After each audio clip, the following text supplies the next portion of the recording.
Only screen it when you are completely ready, when you know in your heart that this is it.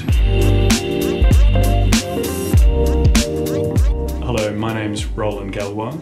I'm Head of Editing here at AFTRS. So I've been an editor for over 20 years. In that time I've worked on many documentaries, on feature films, shorts, had a wide-ranging career. One of the highlights of my career is working with Warwick Thornton. I suppose the cream of the collaboration was going to Cannes with Samson and Delilah and Warwick and the whole team, and celebrating not only being there but winning the Camera d'Or at the end of the festival. Here are my top 3 tips for emerging or beginning editors. Try and make everything work without music first. People who are new to editing tend to lay up a track of music, often something they love, a great track, and then cut to that. The immediate result is that everything works. It all sounds good, and in fact you're sort of borrowing the emotion from the track and even borrowing the structure of the song to tell your story.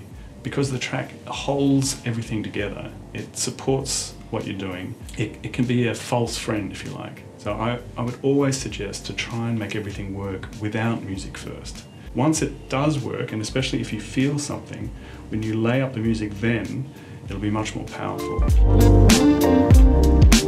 What we do as editors means that you're watching the same material over and over again. And one of the problems that everyone talks about is how to stay fresh, how to keep seeing the work that you've been doing, if you like. Especially if you're working over several days, is to leave the cut at the end of the day.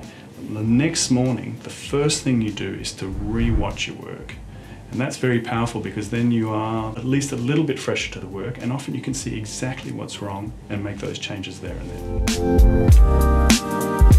Screening your work to maximize the impact of that work.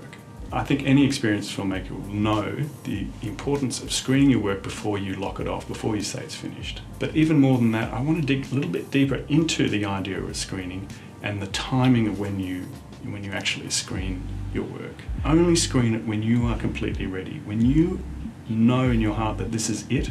You've explored every option, because then you're in a stronger place to take on criticism. After all, that's the point. It's not to satisfy yourself or you and the director, it's to move an audience.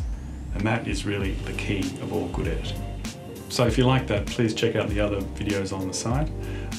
I recommend all the ones from my colleagues here at Film School. And of course, when you're ready to come and study here, we welcome you all to apply.